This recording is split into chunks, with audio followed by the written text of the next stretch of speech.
The only thing I would say is to have some versatility when it comes down to different personality styles as well too. So if you notice that somebody's being short or somebody's like, you're going to notice that when you're presenting that some people are getting impatient, some people start looking at their phones, some people start doing certain things. So being able to adjust, knowing that like, hey, look, like that can be shortened up if needed, basically. The Mm-hmm. the other thing that I would say is at the very end when they go over like, okay, which one of the strategies that you want to go over, and he's like, well, I'd like to go with the one with the lower price. I would still confirm an actual listing price with them. There's three things that you need to get a contract signed. One of them is a price. It doesn't say, hey, are you going to go with the higher strategy or the lower strategy? It says, hey, what is the list price? So at the end of the pricing presentation, you want to walk away with an actual number Mm-hmm. that you can write into the contract so that you can actually get a contract signed. So that would be like the finale of it. Be like, okay, so you want to go with the more aggressive, with a little bit more an aggressive strategy. Now I know that we talked the aggressive strategy was somewhere between here and here. What were you thinking? Oh, Mm-hmm. well, I was thinking like 850,000. Fantastic. Now, would that be a price that you would feel comfortable putting the property on the market? Yes, that would. Great. I'm okay with that. Boom. Mm-hmm. Yep. Now you have that part closed out. Now it's almost like you have that door open, you've closed it basically. And then Mm-hmm. even like if they say to me like, hey, look, like I was thinking like 850, I'll ask a question, be like, okay, now is that a price that you feel comfortable listing it at? Because sometimes people are like, well, I was thinking around this price, but that's the price that they want to end up with. That doesn't mean that's the price that they want to list it at. So you want to be able to clarify versus the price that they want to end up with as well too. And then even when I ask them, be like, hey, I want to make sure that that's something that you feel comfortable. I'm paying attention to like body language. Yeah. I'm paying attention to like everything in that situation. So yeah, that's what I would that would be the feedback. And then I don't know if you've gotten people that are like, hey, look, like just I mean, let's cut to the chase. Like, hey, look, Yeah. like Yeah. what do Yeah. you think my home is worth? Being Yep. able to adjust in those situations, basically. Well, I come across that Good more job.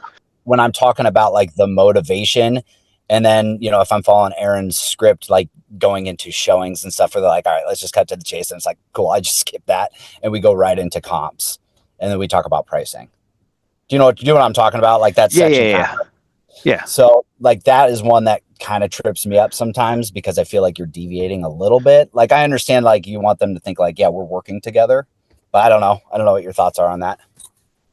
Well, I would say that there's some things that are situational, like meaning some things you have to cover and some things you don't. I would say that the three things that you really need are you need a listing price, you need a commission, and you Mm-hmm. need a start date to come on the market. Those are really the three things that you need.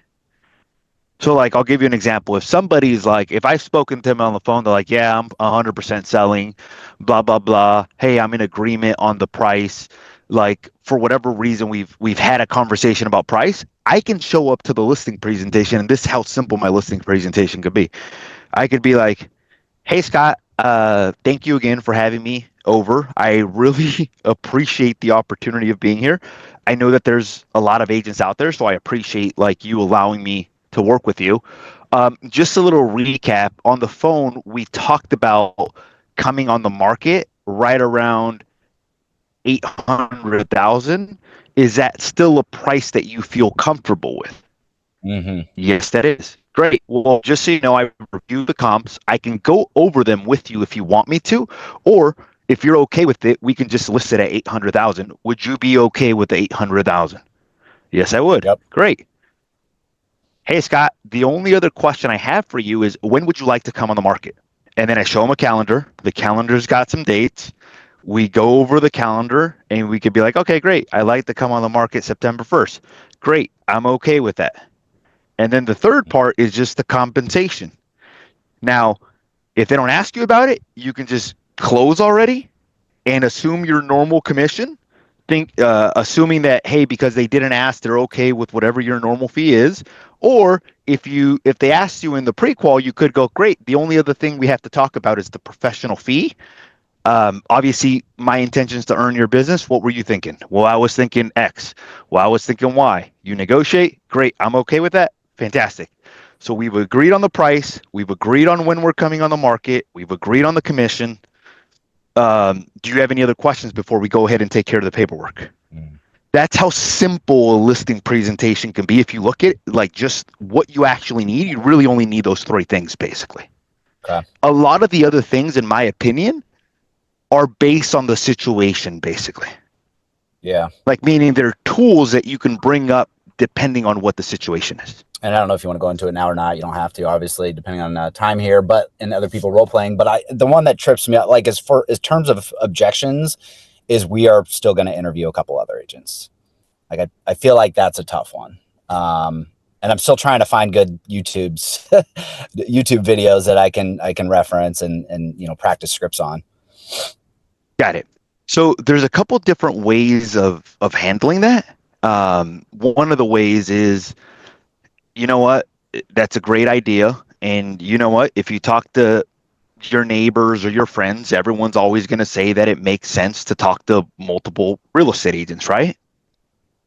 Yep. So what they really mean when they say to talk to many real estate agents or 3 or 4 different people is that you need to interview as many people as you have to until you find the right one. Can I explain to you what I mean by that? Yes. Okay, so you actually got really lucky. You actually found the very best agent on your very first try. Can I explain to you what I mean by that? Yes, please. Okay, so is experience important to you? It is. Okay, and then when you're interviewing the other agents, how are you going to know who is more experienced than who, and then who's got the right experience to be able to help you sell your property for top dollar? Yeah, I'm not sure. Everybody just tells me you want to interview at least 3 agents, kind of get a feel for it, and figure out what their fee is, how much am I going to net, their best marketing strategy, and experience and track record. Got it. And let me ask you this, like, obviously, like, the fee is important, the price is important, the marketing is important as well too. Let me ask you this. If somebody came here and said, hey, I can get you $10 million for your home, would you automatically list with them because they said the highest price? No, I want somebody to be honest and straightforward with me. Okay. What if somebody came here and said, hey, I'll charge you $500 to sell your property? Would you automatically list with them? No, not necessarily. If they're going to drop their commission $500, then they're probably not going to be very good at negotiating. Got it. Okay. So you're not looking for the lowest fee and you're not looking to see who promises you the highest price. If I'm understanding you correctly, you're looking to see, hey, who do I trust? Who do I feel comfortable with? And then who's got the right experience to help me sell my property? Is that right? Yeah, that's right. Okay, good. So what if there was a way online that you could actually verify an agent's experience, and it was a public website, and it would let you know how many homes they sold in the last 12 months.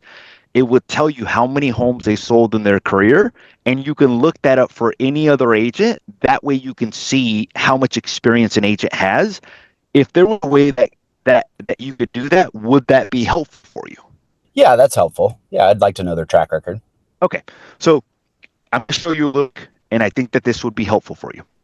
So if you pull up Google here on the iPad, what's the name of an agent? It doesn't have to be anybody that you're interviewing, just any real estate agent. This way I can show you how it works. John Smith. Okay, so we're going to type in John Smith, and here's what we're going to do. We're going to type in Zillow right after the name John Smith. Now, if you're doing this research for other people, what will show up is their Zillow business page. Now you click on it. Now, if you look here, it actually tells you that John has actually sold 3 properties in the last 12 months, and he sold 25 in his career, right? Now, just so you know, the average in the industry is only between 3 and 4. So John's actually doing really well at 3 homes in the last 12 months. Now, the only thing that I would pay attention to is, you see how it says 18 homes right there?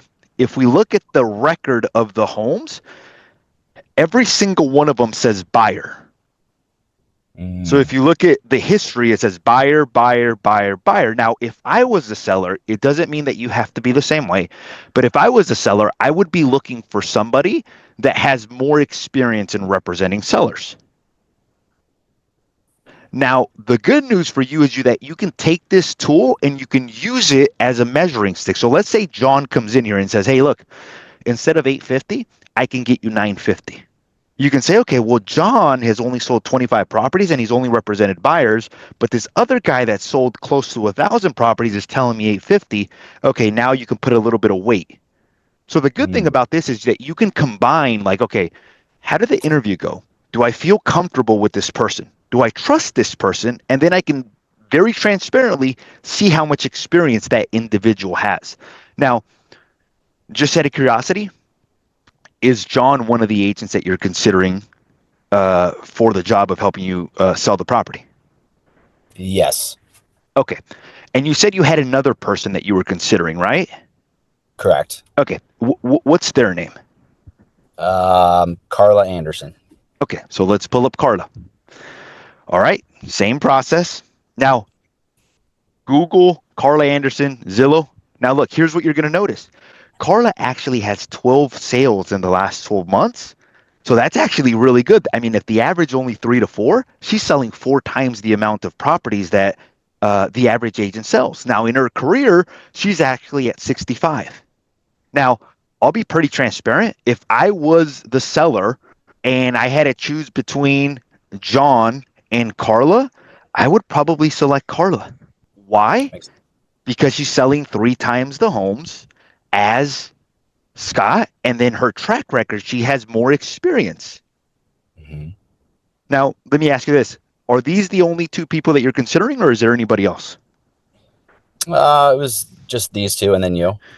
Okay. Would you like to see mine? Sure. Okay. Now, I do want to be pretty transparent. So, okay, I've only been a realtor for 2 years. Okay. So I'm not going to have... So remember when I said there's a couple different ways? That's one of the ways. Okay. There's different ways that you can go over. So then I would go over my track. I'd be like, hey, look, I'm not looking to, just a full disclosure, I'm not looking to talk bad about any other agent. My intention in sharing this with you is not to say, hey, I'm the best, or I've got this, or I've got that, or these agents are no good. It's simply just so you have a measuring stick that you can compare. So same process, how many sales, they look at it and they're like, look, I know that everybody says you've got to interview 2 or 3 different people. At the same time, when you've got somebody sitting in front of you that's close to 1,000 homes, and you've got other agents that haven't even closed 100 in their career, does it honestly make sense to interview other people knowing that you have the one person in Ventura County that's listed and sold more properties above the asking price and that's represented more sellers than anybody else? Yeah, no, I probably wouldn't interview others. Here's the thing, Scott. I'm ready to go to work for you, man. I love the house. I love the cul-de-sac. I'm excited about putting this property on the market. All I would need is the opportunity. Would you give me the opportunity to work with you?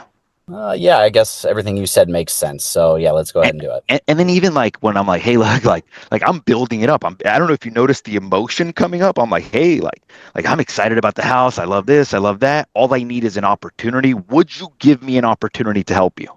I'm not saying would you sign. I'm saying would you give me an opportunity? Do people want to give people opportunities?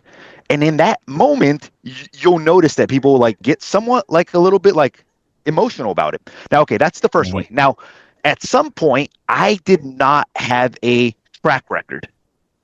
Right. Meaning like I hear this a lot, like, oh, Jose, it's very easy for you to say that because like you've got like this amazing track record now. But I think what people need to understand is that I did not have a track record at some point. Meaning I didn't have that. Like there was a point Right. in my career, bro, where I had only sold like 5 or 10 properties. But what started to happen is I started getting more listings, my track record started getting built up, and then I started transitioning more and more to this. But this is how I would handle it at the very beginning. Same intro, or very different intro. So what I would say is something along the lines like, "Hey, Scott, I understand and I respect that 100%. Here's the thing," um, or I would ask them what they're looking for. So, hey, Scott, I understand, and obviously I respect that 100%. Let me ask you this: like, what is important to you in whichever agent you end up selecting? Like, meaning, like, what are you looking for? Honesty, integrity, and just communication overall. Just Okay, being straightforward with me and communicating every step of the way. okay. And then, how are you going to know if somebody is honest? How are you going to know if somebody is transparent? And then, how are you going to know if somebody communicates well? Generally what I'll do is look at their reviews and just see what, past clients have said about them. Got it. Okay. So if somebody has more reviews than another agent, does that mean that automatically like you're going to be working with them? Or is it more of a feeling when you interview them as well too? Yeah, it's a combination. Got it. Let me ask you this. Is marketing important to you at all? Yeah, of course. Meaning like what the other agent's going to do to help you market and promote the property? Yes. Okay. So here's what I would say. What I would say is that before you go off and interview other agents, I like to go over our marketing plan. And the reason I like to go over our marketing plan is that if you're going to be comparing agents to agents, I want you to fully be able to understand the services that we're going to offer you to help you get top dollar for your property. Is it okay with you if I walk you through our marketing plan? That way you can accurately be able to compare what one agent offers versus the other agent. Yeah, that would be great. Okay. And then I go into the marketing plan. Now, Okay. it's very rare nowadays that I have to go into the marketing plan, but at the very beginning of my career, it was me selling them something that they wanted. So it was easier for me to close by them wanting the services that I had to offer. Mm, makes So sense. like meaning like at the end of the marketing plan, I would come back, look, man, like once again, like, look, I'm excited about your property. I know I'm gonna do a great job. Like all I need is an opportunity. Would you give me the opportunity to help you market and sell the property? Now, because of the marketing plan, the way that we present it, a lot of times what would happen is and it's a funny comment. I did the marketing plan with this individual. And this is what he said to me. He said, your presentation was good, but to be honest, I wasn't really sold until you went over what you're going to do to market and sell the Mm, property. Now, is it all like kind of like we all offer, you've heard Aaron say, like we all offer very similar things, right? Like, right. and the reality is we all take professional pictures. We all take like drone photography. We all do professional flyers. So it's not necessarily what you do, it's how you sell it. Mm. Yeah, the money's not in the service; it's in the Does that make selling. sense? Yeah, no, that makes sense.